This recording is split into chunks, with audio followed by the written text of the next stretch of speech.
Hi, this is Bhaskar and thank you for watching my channel Educational Success. Educational Success में आपका स्वागत है। आज की हमारी टॉपिक है रियल नंबर्स। हम आज के दिन बहुत ही सिंपल तरीके से इस चैप्टर को पढ़ेंगे, समझेंगे कि यूक्लिड्स डिवीजन लेमा क्या होता है, उसके एल्गोरिथम को समझेंगे और कुछ एग्जांपल्स को समझेंगे। तो स्टार्ट करते हैं रियल नंबर्स। जैसा कि हमारा ये फर्स्ट स्टेटमेंट कहता है, lemma a lemma is a proven statement used for providing another statement. बहुत ही सिंपल है।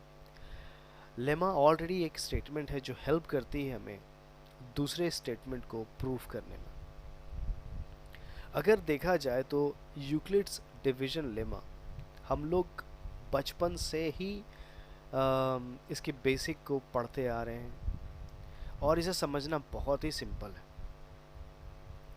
यहाँ पे हमारे पास दिया हुआ है, for any two given positive integers a and b there exist unique whole numbers q and r such that a equal to b into q plus r where r is greater than or equal to 0 and b is greater than r।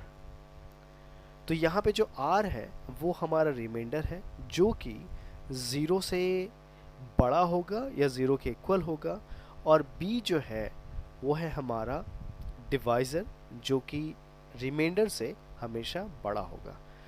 तो इस particular statement में हम देखते हैं कि a जो है, a हमारा डिविडेंड है, b q जो है वो है हमारा डिवाइज़र इनटू कोशेंट, और r जो है वो हमारा रिमाइंडर है।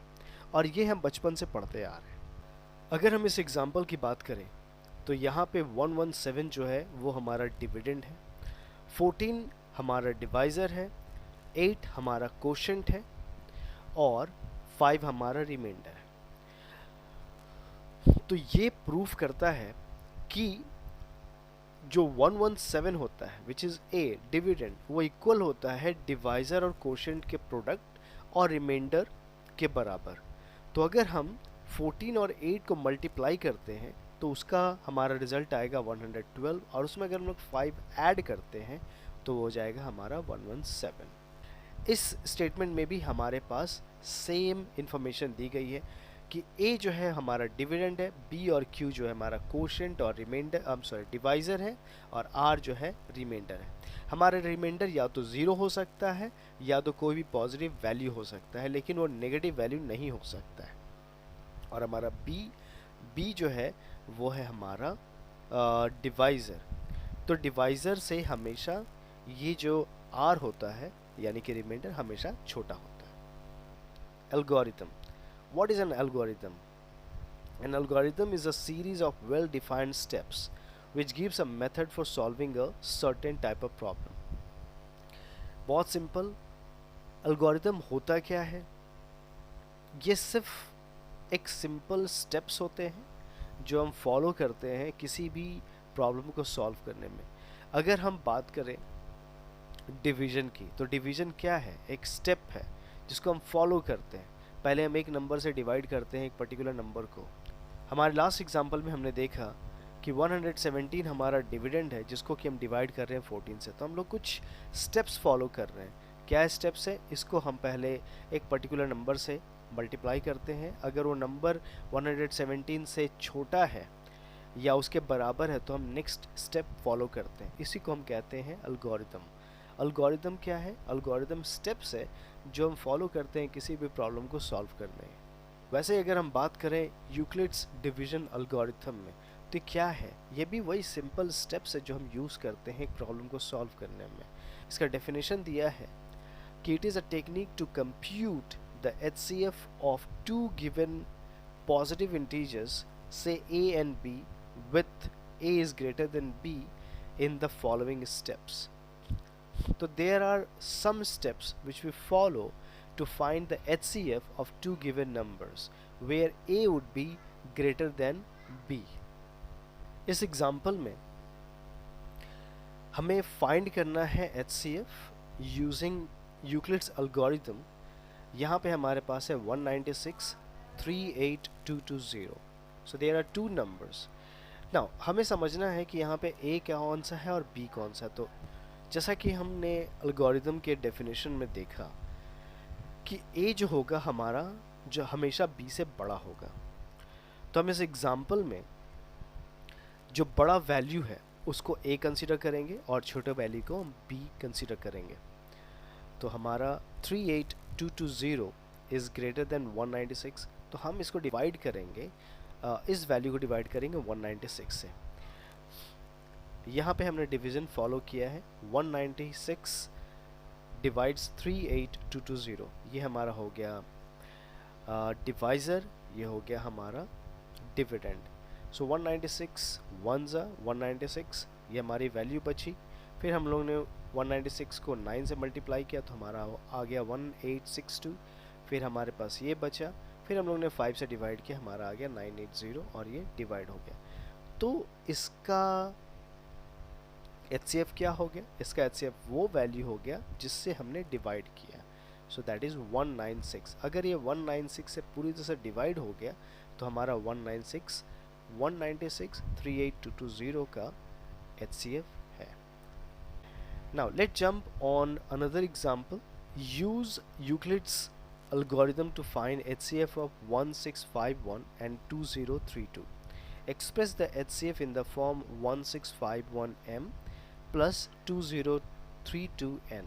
बहुत ही सिंपल, बहुत इजी वे में हम समझेंगे इसको। Use Euclid's algorithm to find HCF of 1651 and 2032. Express the HCF in the form of 1651m plus 2032n. हम इसे बहुत ही सिंपल तरीके से सॉल्व करेंगे। सबसे पहले हमें फाइंड करना है कि यहाँ पे A क्या है। तो हमारा A है 2032, बिकॉज ये दोनों वैल्यू में ये बड़ा है। इसको हम डिवाइड करेंगे 1651 से। 1651 से 1 बार में डिवाइड करेंगे तो आ जाता है हमारा रिमाइंडर 381। हमारा दूसरा एग्जाम्पल है use Euclid's algorithm to find HCF of 1651 and 2032. Express the HCF in the form of 1651m plus 2032n. Very simple. हम इसको सॉल्व करेंगे बहुत ही आसान तरीके से। सबसे पहले हम इस पार्ट को सॉल्व करेंगे, उसके बाद हम जंप करेंगे इस पार्ट में। ओके, अब इस पार्ट में हमारा A कौन है? तो A है 2032। इसको हम डिवाइड करेंगे 1651 से। 1651 यहाँ पे हमारा डिवाइज़र है, 2032 हमारा डिविडेंड है। जब इसे डिवाइड करते हैं 1 टाइम में तो हमारा बचता है 381। 381 हमारा रिमाइंडर है। अब जैसा कि ये पूरी तरह से सॉल्व नहीं हुआ, ये ज़ीरो नहीं आया, यहाँ पे इसका रिमाइंडर बच गया, तो हम इसको फिर से डिवाइड करेंगे। तो इस जगह पे 381 जो हमारा रिमाइंडर था वो बन जाएगा हमारा डिवाइज़र, और ये जो वैल्यू जैसे जो पहले हमारा डिवाइज़र था अब वो बन जाएगा डिविडेंड।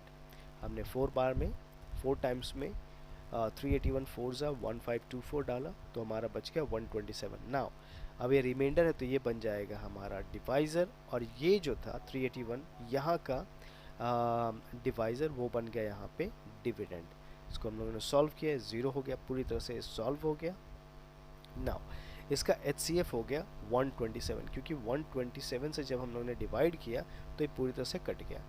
हम इस पार्ट को सॉल्व करेंगे। HCF in the form of 1651m plus 2032n। हमारे पास है 127।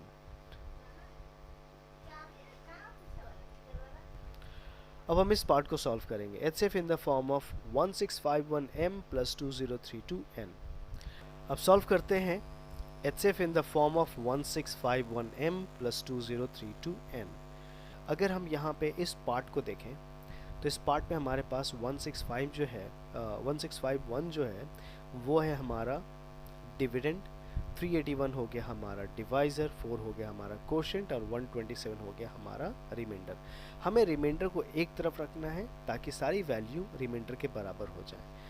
तो अगर हम इसको सॉल्व करें तो ये हो जाता है 1651 माइनस 1524, इन दोनों का प्रोडक्ट आएगा 1524, जो कि 127 के बराबर होता है। अब हम ये जो पार्ट दिख रहा है 381, हम उसको भी ब्रेक करेंगे।